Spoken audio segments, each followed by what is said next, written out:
Thank you very much. You hear me? Yes. This is a bit scary, funny for me, and I'll come back to that. But it's when things are scary but funny at the same time. So I'm diving into this. I'm really honored to be invited to give the David Whitebread Memorial Lecture.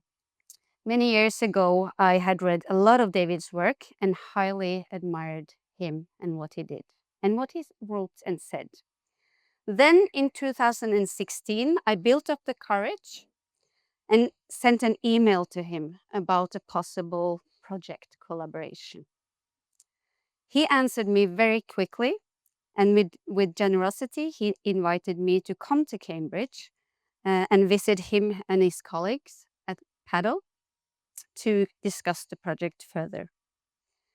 So in March 2017, I went to Cambridge and we had a very good and interesting meeting. And since then, I was also emailing a lot with David, but I only met him once. So for me, as a play researcher and a lecturer within early childhood education, David and his publications, some of them Bo showed us earlier this morning, on play and the importance of play in children's lives have had a large impact on my work. So I want to start to ask you, think about your childhood play memories.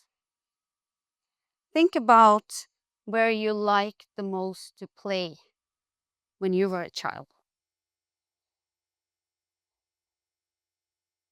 Okay, so how many of you thought about a place outdoors? Good for you. How many of you thought of a place with nature? How many of you thought you did something a little bit risky? And how many were supervised by adults when you did that? 2. And how many think that British children are allowed to do the same today? I want to start with a story. It's told to me by a Norwegian preschool teacher. We call it preschool teacher. It's barnehage. It's the early childhood education settings in Norway. They start there when they're around 1 and they finish when they start school the year they turn 6. So that's when I say preschool, that's what I mean. Also kindergarten sometimes we say. This early childhood teacher or preschool teacher wanted to describe to me why she wanted so much children in her center to be allowed to experience risky play and explore challenges and risks. So this is the story. We were on a hike in the woods one day and we found some fallen trees lying there. And there was a little 3-year-old girl who wanted to climb up the logs, but she fell down all the time, you know. She asked for help, but I wanted her to do it herself. She wanted to get up so badly, but it was too difficult for her. They had to climb, pull themselves up and get up, and then there were some branches that you had to climb and then drop yourself down to the ground. It was not very high, but for a 3-year-old, it was high enough. At least it was so challenging that she couldn't do it. But she had such a courage, she did not give up. And then, when she finally got up there, how proud she was. There is something about the fact that sometimes you have to practice a lot, and other times you manage things faster. So, when we walked home to the kindergarten, we talked about this. And then I said, I can't believe you did it. You tried again and again. Then she said, and it was the day before she turned 3 years old. But I did not give up. Right there, I got chills down my spine. And when I told her mother a few days later, the mother got tears in her eyes.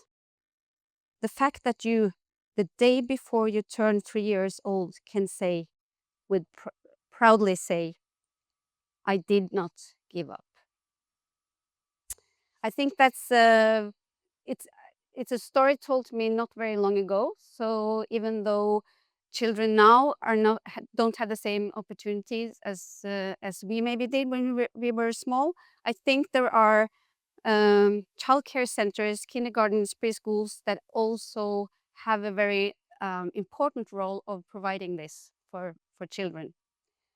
So, meantime, in the US, this is an 11-year-old student, or yeah, pupil at school, written a letter. Let us take risks.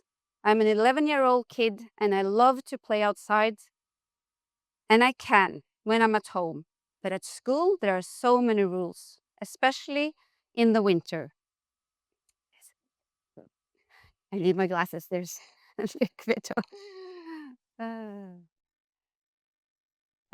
especially in the winter. We are not allowed on the swings or play structures.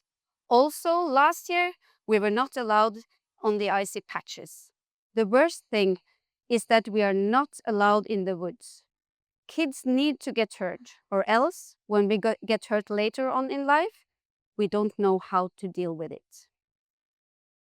And this 11-year-old kind of sums up what I've been doing research on for 26 years. So that was quick.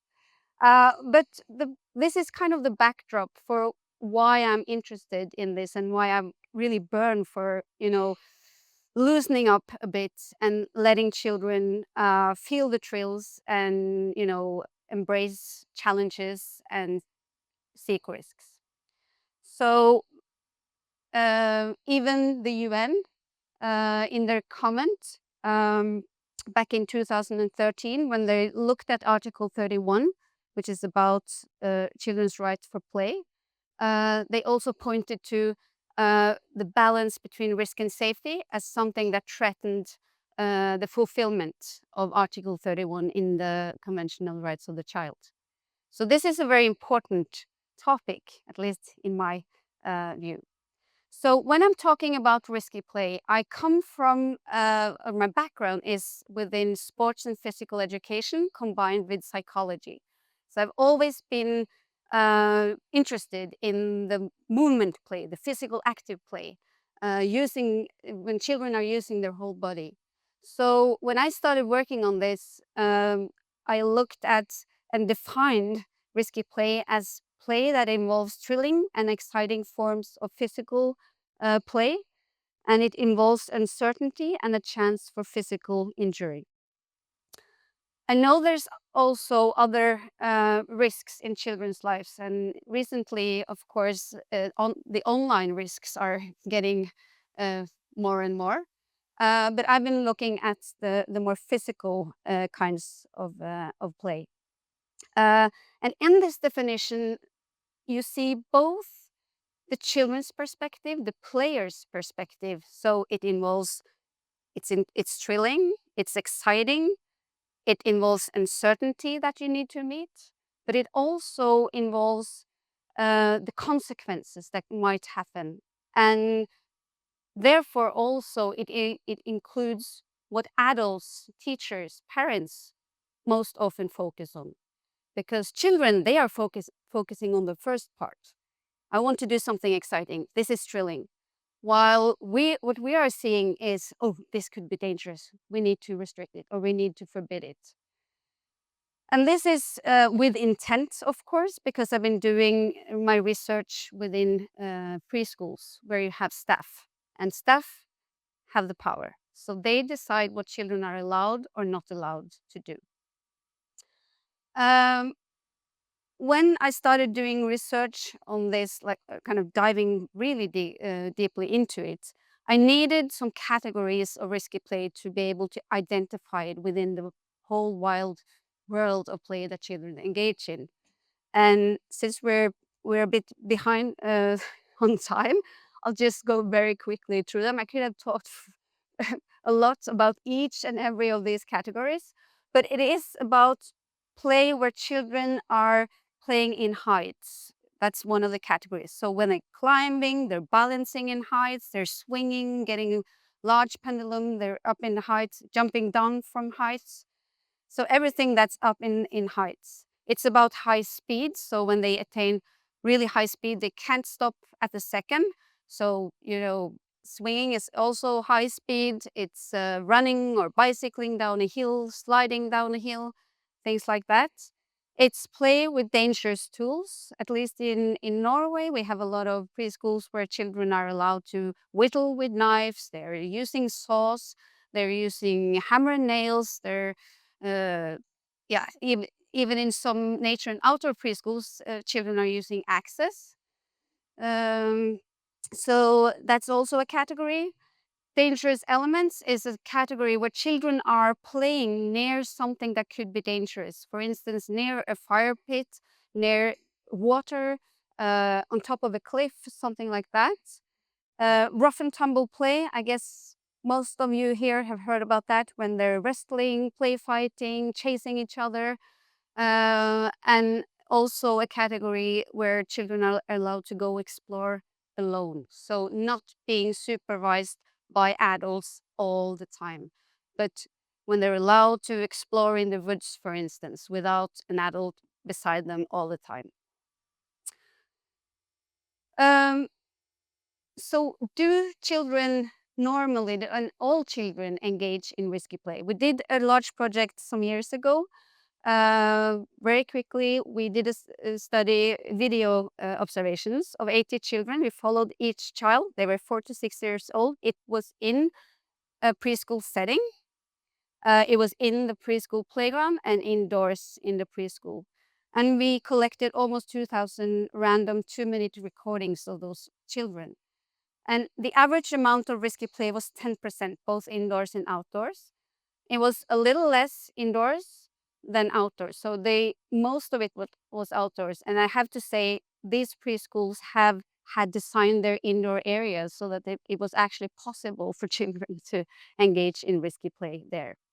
But if you provide that, they also create that play indoors. There were no gender differences. Boys and girls equally were engaged in all those kinds of risky play. And it increased with age. So the 6-year-olds were engaging a little bit more in risky play than the 4-year-olds. And we also find significantly associations to children's well-being, their involvement, how engaged they are in what they're doing, and physical activity. Yeah, you can see the number there, but I'm just moving on because of the time. So during my years of studying this, I've been interviewing a lot of children about, why do you take risks? It's dangerous. You can hurt yourself. You can injure yourself. Why do you do it? And everyone, all the children says, well, it tickles in my tummy. Is that an expression in Britain? No, it's like butterflies in your stomach. And some of them were like, oh, it tickles so much. Oh, and it's so good when it tickles, and I almost have to puke because it tickles so much. So they were really, really, and it was kind of bodily and physically experiences combined with a more psychological experience. So some of them said, well, you know what? My heart, it goes like this, boing, boing, boing. And some said, well, I just have to scream out loud. And it's like, hoo, hoo, hoo, ha, ha, ha. And some of them described that their body went wild. So they started to shake. That's an adrenaline kick. So they were seeking the same kinds of experiences as we do when we want the thrill, right? Going to with a roller coaster, or people doing base jumping or bungee jumping. Children are seeking the same experiences, but they don't have to, jump out from a plane in a parachute. They can balance on a slippery fallen log maybe, and then no, this is really, really exciting.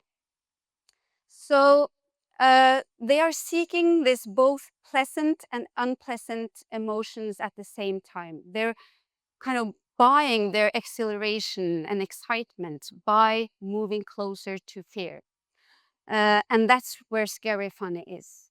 So when I started saying that this was a bit scary funny, children tell that it's scary and fun, and it's scary and funny at the same time.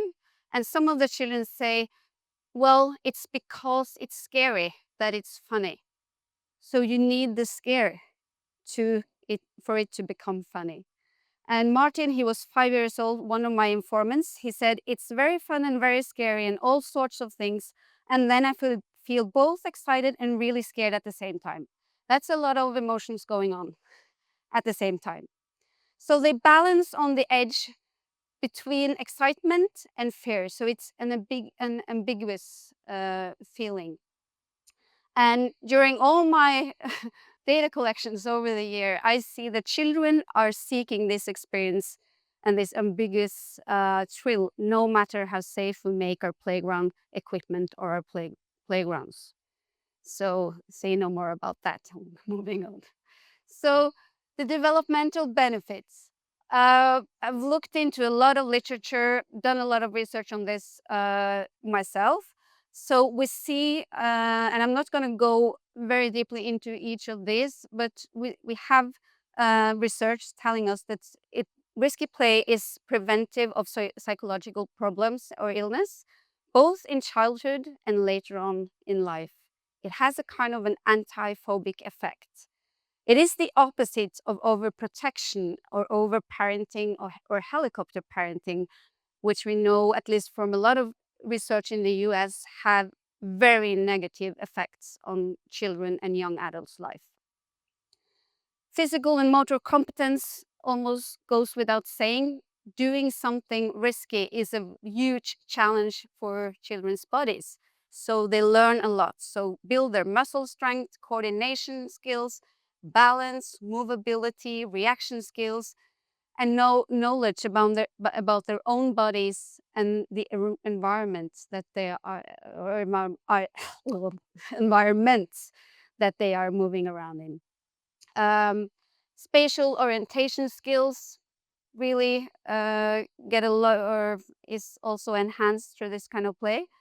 And we also have a lot of research on that it's positive for children's social skills, cooperation, and also emotional belonging with peers. They're experiencing something really intense together. So, team building. When people are going to a team building event, what do they ask us to do? Something a little bit risky together. So to conquer something together.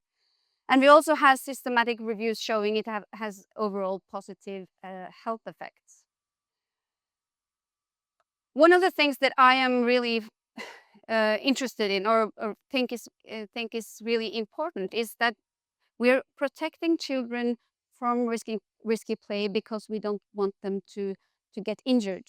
But when we look at the literature, risky play is also helpful for building children's own risk management. So they're learning how to manage risk by playing with risk. So children engaging in risky play make more correct risk assessments. We have a study on that. Physical active children are less injury prone, even though they're more exposed to getting injuries because they're physically active. Children with low motor skills are more injury prone than the ones who have had a lot of practice and have higher motor skills. And children engaging in risky play are better in handling traffic situations, like crossing a street, knowing how to, evaluate the speed of the car and how they can move their own bodies across a road, for instance. And we also have recent studies showing that even toddlers learn risk management very well in play when they're allowed to explore wild nature environments. So if you don't remember anything of this lecture when you go home, I ask you to maybe remember one thing, and that is risky play gives us, or kind of helps children gaining more own risk management. And in my view, this is the best injury prevention we can do. Because someday we're letting them out in the world and they need to be prepared. So If we let children engage in risky play, they will build their own physical and motor skills, spatial orientation skills, realistic risk perception and assessment, risk management skills, and knowing the environment and themselves better. And Marit Bojesen from Norway, her conclusion in her PhD many years ago was that when all risk is removed from the environment, there is a dangerous border where safety becomes impending and instead contribute to heightening the risk of accidents. I think that's wise words. Sorry. But are children provided opportunities for risky play today? This is drawn by a cartoonist from Norway, and I'm allowed to show it. He has 6 children, so he has experience. um, if you ask parents what they want for their children, this is Anita Nihus. She's based in the US, but she's also been doing research in Australia. And if in a study where they ask, what do you want for your kids? These are the ones, the kind of characteristics that comes up first. Happiness, good health, confidence, resilience, having good values, being able to learn from mistakes, recognizing the good in all, being respectful and kind, and being able to make one's way in the world independently. And I would argue that many of these you'll get for free through risky play. But what are they really doing? And I've been using this picture, this drawing for 15 years, and I just yesterday realized how nicely it fits to this because it's Lego. So in many of the Western worlds or countries today, or throughout the Western world, this is the situation. We're really focusing on safety. Some call it surplus safety, and we're trying to protect children, of course, the best we can, but maybe we're not thinking ahead in time enough. So what are the factors restricting children's freedom? One of the factors is parents' attitudes and practices, but it is different from country to country. So this is from a project we had with 5 European countries, and we asked parents, what are the barriers for letting your children engage in outdoor play? And you can see that traffic is an important barrier in all the countries, the most important, even though we know that children usually are hurt or injured as passengers in cars, not as pedestrians. And also car accidents, after we started with the belt and everything and better cars, it's kind of dropped. It's still the number 1 injury and death cause for children, but it's much lower than it used to be. And you see that the further south you go in Europe, the more barriers and the more concerned parents. While Norway is still we have a lot of cold weather, but we still let them out. Okay, moving on. So also teachers' attitudes and practices. This is from another study. Managers of preschools show or telling if the safety focus influenced activities in preschool. So it's kind of most of them on a very high degree or very high degree. You have litigation. I guess that's more of that in the UK than in Norway. We don't have a culture for litigation, but talking to researchers and practitioners in many other countries, that's really an issue, getting sued by parents because something has happened. You have playground safety.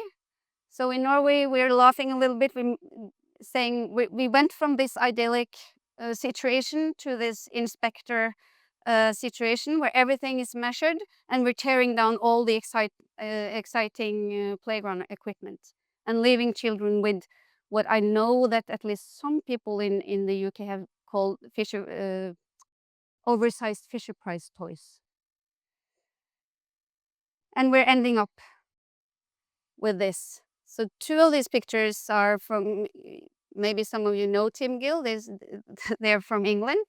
And the third one is taken by me, it's from Australia. So is there hope? I'm summing or starting into my conclusion here. Is there hope for children's right to play, even if it's risky and thrilling play? Okay, and then another picture. This is also from a preschool in my town. Here they've actually put up instructions on how to get up to the roof of the play hut. So, and it's, you know, it's on Norwegian, so it's take your left hand and then your knee on the roof. But some of the children can't read, so they have pictures also. And then the roof looks like this, of course. And one important thing is also how we train teachers, I think. This is actually a playground, natural playground equipment built by our teacher students. So they're learning how to build creative and good play environments. And you can see that this has really good affordances for the young ones, the really young ones just crawling around down there, and also the one who's soon starting school. And last picture. This is from a project where we were doing interventions in preschool or the outdoor playgrounds of preschools, where we also put in a lot of really cheap loose parts, and there was a lot of risky play happening when the children were allowed. So I haven't lost my hope for the future. Even though we've been growing to become more risk averse, I hope that we are finding good solutions to loosen up a little bit. And I think we should fight together for children's right to play, even the challenging and thrilling and risky play. And by that, bringing David's legacy into the future for the best of all children. Thank you.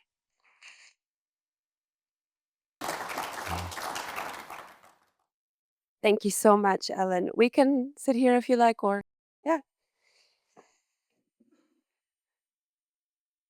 So I think we'll have time for one question, maybe two. We'll see if we can squeeze two in. And we have a microphone. If you'd like to put your hand up, we can get it to you. Lovely. Right back here. Thank you. Thank you very much. My name is Belay Hagos from Addis Ababa University. I like your presentation. Thank you for the interesting presentation. My question is on the consequence of the negative consequence of risky play. Did you check on the prevalence of the damage because of risky play? If yes, did you disaggregate who is prone to damage? I'm asking this question because who is most likely exposed to damage because of risky play? I'm asking this question because not all children who are engaged in risky play activities will be damaged. Only some children are exposed to damage, such as those children who have less attention skills or muscular problems or special needs, or even handedness, for instance, is also associated. Those children with ambidextrous, ambidextrous means not right-handed, not left-handed, but confusing hands. Yeah. When they play, they are most likely to fall down and be exposed. So there are several other factors like that. Did you disaggregate and see who is more exposed in risky play activities? First of all, I've been managing new projects where we're mapping all injuries in all early childhood centers or preschools in Norway, and we have very, very few injuries, serious injuries. There's so few that David Ball from here, if you know him, he's doing statistics on that. It doesn't even show on the graph with other kind of situations where you can injure yourself. So even though children in Norway are allowed to do a lot of risky play, we almost have no injuries. And the injuries are usually unforeseen, or what do you call it, like mishaps. So a child just, stumbling indoors and crashing the head in the door or something. And it's not like some are injured more than others. It's kind of, there's no association, at least in our numbers, on that. But I would like to say that when I am talking to staff in preschool about this, I of course talk to them about how, so if you have children with attention problems, for instance, or ADHD, do you call it that? ADHD. Um, they should take extra or supervise a little bit more than for other children. So, and I would say preschool staff know, usually, at least in Norway, know their children very well. So they know who are the risk seekers, they know who are the more cautious, they know who have problems. So by that, they have different rules also with the children. So a very skilled 3-year-old could be allowed to climb to the top of the tree, while a 4-year-old that has kind of lower motor skills would maybe be stopped a little bit earlier. So they are they don't use kind of age appropriate ways of handling children. They use competence appropriate. Thank you so much. I'm sure there are lots of other questions, but we're going to move on to the Yeah. next session.